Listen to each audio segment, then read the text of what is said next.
Притвор за контроверзниот советник на ДУИ Нефи Усеини. На предлог на основното јавно обвинителство, судија на претходна постапка при основниот суд Охрид му одреди мерка притвор во траење од 8 дена.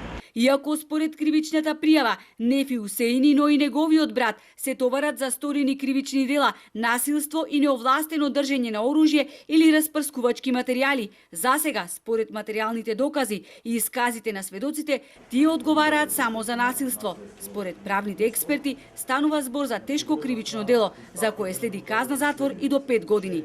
Што се однесува за второто кривично дело, неовластено држење на оружје или распрскувачки материјали, Алфа дознава дека дополнително се испитува дали станувало збор за огнено оружје, кое според тврдењата на Спирко Топаловски, Усеини го употребил додека физички се пресметувале. Се договори да влеземе во кола да разговараме насамо. Јас само што тргнав со колото и не знам со која причина почна да ме наваднели. Јас нормално вратив, него тој почна пиштола да го вади. Стреќа во нестреќа што јас не носив пиштол и сум ошол на разговор, не сум ошол на двобојска битка.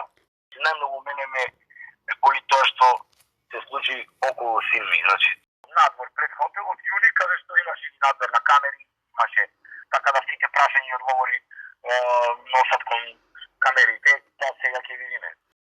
Мерката притвор на Усеини му е изречена во отсуство, бидејќи 3 дена по инцидентот, што се случи сред белден пред хотел во центарот на Охрид, Нефи Усеини и неговиот брат се уште се недостапни за полицијата.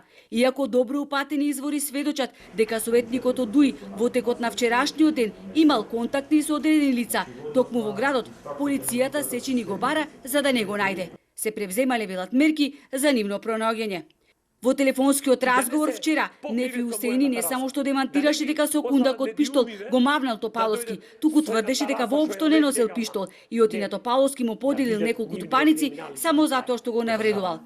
Инаку за подсетување, ова не е прв инцидент на Усеини кој беше ставен на листа за пратеници на ДУИ во 5-та изборна единица, за потоа во последен момент да биде повлечен. Лани тој го натепа професорот Илјас Илјази, со топаници го докусури советникот Джемал Мена, а не ги поштеди ниту градежните инспектори кои вршеа увид на дивоградата во центарот на градот.